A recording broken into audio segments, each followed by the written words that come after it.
রাজধানীর পাশাপাশি সারা দেশেও বিক্ষোভ করেছে কোটা সংস্কার আন্দোলনের শিক্ষার্থীরা। বিভিন্ন সরকারি বেসরকারি বিশ্ববিদ্যালয় ও কলেজের শিক্ষার্থীদের বিক্ষোভে যোগ দেয় শিক্ষক, অভিভাবক ও বিভিন্ন পেশার মানুষ। বিক্ষোভের সময় কুমিল্লায় সংঘর্ষে আহত হয়েছে অর্ধশত ব্যক্তি। রাজশাহীর তালাইমারি মোড়ে পুলিশ বক্স ভাঙচুর করেছে আন্দোলনকারীরা। এ সময় পুলিশ সহ 5 জন আহত হয়। এদিন চট্টগ্রামের শিক্ষামন্ত্রী ও সিটি মেয়র এবং কয়েকজন বিএনপি নেতার বাড়িতে হামলা করা হয়েছে। সংবাদদাতাদের পাঠানো তথ্যচিত্রে অরিসুল ইসলামের প্রতিবেদন। কোটা সংস্কার আন্দোলনে হামলা, গুলিতে ছাত্র জনতা নিহত, গণগ্রেপ্তার ও মামলার প্রতিবাদ সহ 9 দফা দাবি আদায়ে শনিবারও সারা দেশে বিক্ষোভ ও সমাবেশ করেছে বৈষম্য বিরোধী ছাত্র আন্দোলন।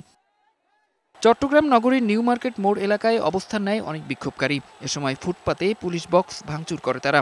এদিন শিক্ষামন্ত্রী মহিবুল হাসান চৌধুরী নফেল ও city corporation mayor Rezaul Karim চৌধুরীর বাড়িতে হামলা চালানো হয়। হামলা হয়েছে বিএনপির স্থায়ী কমিটির সদস্য আমির খসরু মাহমুদ চৌধুরী ও মহানগর শাখার সাবেক আহ্বায়ক শাহাদাত হোসেন সহ কয়েকজন বিএনপি নেতার বাসায়। ঢাকা আরিচা মহাসড়ক অবরোধ করে জাহাঙ্গীরনগর বিশ্ববিদ্যালয়ের শিক্ষার্থীরা। তাদের সাথে সাভারের গণ বিশ্ববিদ্যালয় সহ বিভিন্ন শিক্ষা প্রতিষ্ঠানের শিক্ষার্থীরা যোগ দেয়। এর ফলে দুপুর 1টা থেকে বেশ কিছুক্ষণ এই সড়কে যান চলাচল বন্ধ থাকে। এ ধরনের হত্যাকাণ্ড, এ ধরনের হত্যা নির্যাতন কখনোই এই স্বাধীন বাংলাদেশে হতে পারে না। গাজীপুরে ঢাকা টাঙ্গাইল ও ঢাকা ময়মনসিংহ মহাসড়ক অবরোধ করে বিক্ষোভ করেছে ছাত্রছাত্রীরা। এ সময় ধাওয়া পাল্টা ধাওয়া হয় পুলিশের সাথে। পরে যানবাহনে আগুন দেয় বিক্ষোভকারীরা। নারায়ণগঞ্জ শহরে বঙ্গবন্ধু সড়ক ও 2 নম্বর রেলগেট এলাকায় সড়ক অবরোধ করে বিক্ষোভ করেছে শিক্ষার্থীরা। আমাদের যে সকল ভাই বোনদের হত্যা করেছে নিরীহভাবে, তারা আমরা বিচার চাই। ফরিদপুরের ভাঙা মোড়ে শিক্ষার্থীদের সাথে পুলিশের দফায় দফায় সংঘর্ষ হয়। এ সময় এক পুলিশ সদস্য ও কয়েকজন আন্দোলনকারী আহত হয়। কুমিল্লা নগরের পুলিশ লাইন এলাকায় আওয়ামী লীগের নেতাকর্মীদের সাথে আন্দোলনকারীদের সংঘর্ষে 6 জন গুলিবিদ্ধ সহ অন্তত 50 জন আহত হয়। ঢাকা চট্টগ্রাম মহাসড়কের চান্দিনা বাগুড় বাস স্টেশন এলাকায় চান্দিনা উপজেলা সহকারী কমিশনারের গাড়ি পুড়িয়ে দিয়েছে আন্দোলনকারীরা।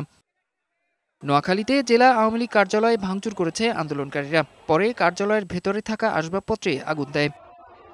লক্ষ্মীপুর জেলা শহরের উত্তর তেমোহনী থেকে মিছিল নিয়ে শহরের গুরুত্বপূর্ণ পয়েন্ট প্রদক্ষিণ করে শিক্ষার্থীরা। হবিগঞ্জের নবীগঞ্জে ঢাকা সিলেট মহাসড়ক অবরোধ করে বিক্ষোভ করেছে তারা। রাজশাহীর তালাইমারি মোড়ে অবস্থান নিয়ে বিক্ষোভ করেছে কয়েকশো আন্দোলনকারী। সেখানে থাকা একটি পুলিশ বক্স ভাঙচুর করা হয়। এ সময় এক পুলিশ সদস্য সহ 5 জন আহত হয়। আগুন দেয়া হয় ছাত্রলীগ ও রেলওয়ে শ্রমিক লীগের কার্যালয়ে। নওগাঁ সদরে আওয়ামী লীগ, ছাত্রলীগ ও যুবলীগের সাথে আন্দোলনকারীদের সংঘর্ষ হয়েছে। এ সময় জেলা আওয়ামী লীগের অফিস ভাঙচুর করা হয়। পুলিশ টিয়ারশেল ও রাবার বুলেট ছুড়লে সাংবাদিক সহ আহত হয় 7 জন। বগুড়ার সাতমাথা এলাকায় বিক্ষোভ করে আন্দোলনকারীরা। এক পর্যায়ে আওয়ামী লীগ কার্যালয়ের সামনে বঙ্গবন্ধুর ম্যুরাল ভাঙচুর করে। পুলিশ কাঁদানে গ্যাস, সাউন্ড গ্রেনেড ও রাবার বুলেট নিক্ষেপ করে তাদের ছত্রভঙ্গ করে। রংপুরে কোটা সংস্কারের আন্দোলনে নিহতদের স্মরণে মোমবাতি প্রজ্বলন করা হয়। বরিশালে কেন্দ্রীয় বাস টার্মিনাল এলাকায় সড়ক অবরোধ করে শিক্ষার্থীরা। এছাড়া বরিশাল শের-ই বাংলা মেডিকেল কলেজের শিক্ষার্থীরা নগরীর আমতলা মোড় অবরোধ করে। ডেস্ক রিপোর্ট, বৈশাখী সংবাদ।